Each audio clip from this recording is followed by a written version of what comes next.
Dan, label manager at NCS, previously known as No Copyright Sounds, which I'll get into in a bit because it's a really complicated name. So I mentioned that. So we're a record label, and we effectively allow content creators to use our music in YouTube and Twitch videos. And we don't claim on those videos, we allow them to monetize their videos. And we also have a fan base of music fans that just generally listen to music as well. So going a bit deeper into the whole no copyright bit, we're not actually no copyright, we're more of a no content ID. I'm not sure whether everyone's familiar with content ID on YouTube, but content ID is where say if you use the new Chainsmokers song in a video, a cat video, you're going to get a claim from the label, and they will then monetize off your content or possibly strike you for your content. And then with creators, they're trying to live now off of their actual, you know, they're trying to become full-time YouTubers, and having these claims isn't the path that's right. So we've sort of filled that gap in the market. So here are just some screenshots of some influencers that use our music. I'm not sure if you recognize any of those, but it goes from like beauty vloggers to gamers, all that sort of stuff. But yeah. So when people use our music, we ask that you credit the track. So we basically create a template in the descriptions of our songs on either YouTube or SoundCloud, and you can copy that data and put it in your description of your video. And then this then means that say if you're watching a video on YouTube and you want to know what song it is, if it's one of our songs, it should generally have something in the description where you can click on it and you can go and find that song, listen on Spotify, etc. And that's just one example there. So we're an independent label in terms of we work with bedroom producers starting from day one. We also work with some bigger artists, and you know, we're a traditional label in one sense, in the fact that we commercially release music. We have artists, etc., that we pay. You know, some full-time artists, but we also have our promotion platform within sort of YouTube and SoundCloud and Facebook and socials. So we've sort of created a bit of a bubble where we can release music commercially and promote it at the same time in our sort of sphere of socials and YouTube, etc. And yeah, we think we have great music, but we'll see. But we empower creators with great music. So we love music streaming, especially on sort of freemium services.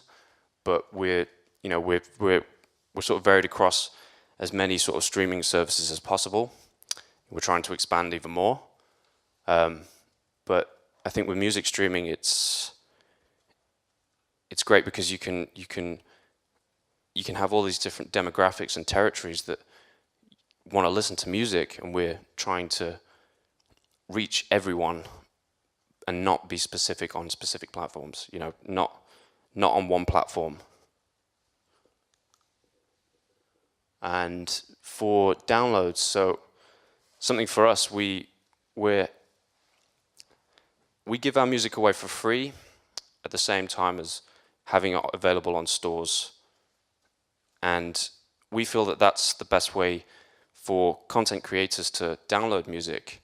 And it's also, we're giving the option for the fan to best support that track or that artist in how they feel is right. And then with sort of the free download stuff, we're able to create a download gate. I'm not sure whether anyone's familiar with download gating. No? Okay. So download gating is where you give something away for free in exchange for a social interaction. So whether that's a Facebook like, or a follow on SoundCloud, or a retweet. And we found this is great for building up the artist's profiles on socials. So you could download one of our tracks for free, but you have to like the artist on Facebook. and then that fan obviously likes that music, and then is involved in following that artist. And yeah, and we have the music available for free, but as you can see, it's still being used on other services because that's how people want to. You know, some people prefer listening on iTunes, and some people prefer listening to an MP3 or listening on Spotify. So we're trying to be across various different platforms.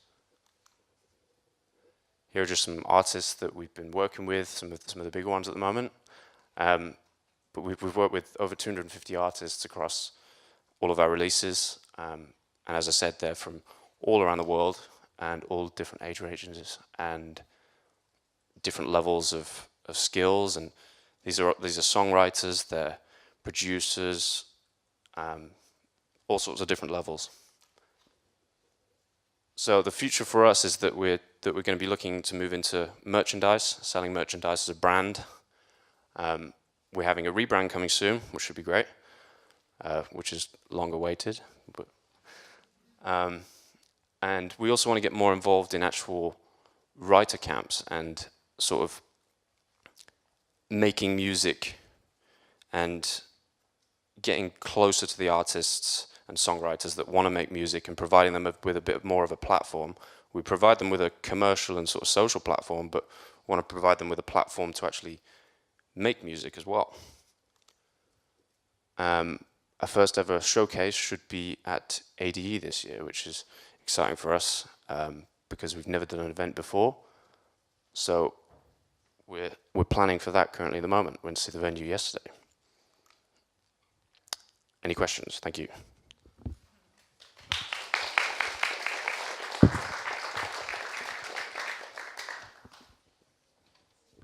No questions? One question.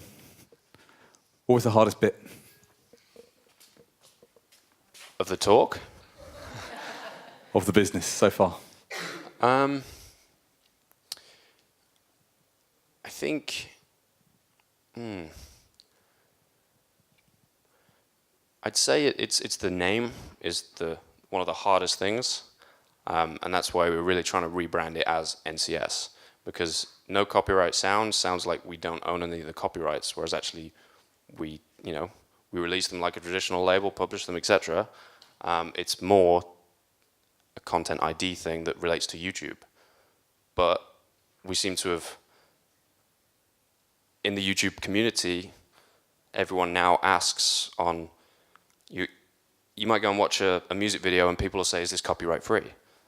But that makes no sense whatsoever. I think we've confused that a bit, but that's why we're going to change to NCS. Perfect. Great, thank you. There's one question at the back. Summer Kim, do you want the mic? Sorry, that was a subtle hint. Have the mic. Were you planning to having a label, or were you just trying to do a YouTube channel and became a label? So I should have gone over the bit more of the backstory, but the backstory is that Billy Woodford founded the company as a sort of YouTube label, and then it was sort of quickly realized that we needed to have the music available across various different platforms, and then it sort of moved into a commercial label. And yeah, it's sort of grown ever since then. Perfect. Time for one last quick question, if you like. Hey, is it publishing as well, or is it just records? Yeah, it's publishing records, yeah. Full stack. Yeah, okay. and the reasoning for that is so that we can ensure that there is no claims for these creators. So if a creator wants to use a piece of music on YouTube that we've released and there's a different publisher on it, well then that publisher could come along and claim it. So that's one of the reasons, but it's also so we look at more commercial syncs as well. So you can use our music for free on YouTube and Twitch, but if you wanted to use it in like an advert on TV, we would then do a traditional commercial license. Dan, brilliant. Thank you very much indeed. Thank you very much. Nicely done.